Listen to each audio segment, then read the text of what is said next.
sa araw-araw, Panginoon, na inyong nilikha. Kayo po ay nagpapakita sa amin, Lord, ng awa at pagtawag nyo sa amin, pagtawag nyo sa amin papunta sa inyong, patungo sa inyong sarili, Panginoon. Pagtawag nyo sa amin na magsisi sa aming mga kasalanan at magtiwala sa inyo lamang sa pamamagitan ng inyong anak na si Jesucristo. Salamat, Panginoon, dahil sa araw-araw na ginawa ninyo ay hindi nyo po kami pinapabayaan.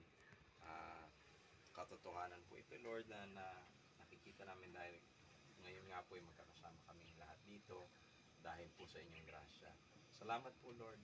Kayo po ang nagbibigay ng lahat ng aming pangangailangan, sapat, at kami po ay nakakatanggap na inyong biyaya. Pagkamat kami yung mga makasalanan, dalangin ko po, Panginoon, na makilala namin ang tunay na Diyos, ang inyong bugtong na anak. Sa paggamit ninyo sa bawat isa, sa mga pagkakaibigan na nabuo, at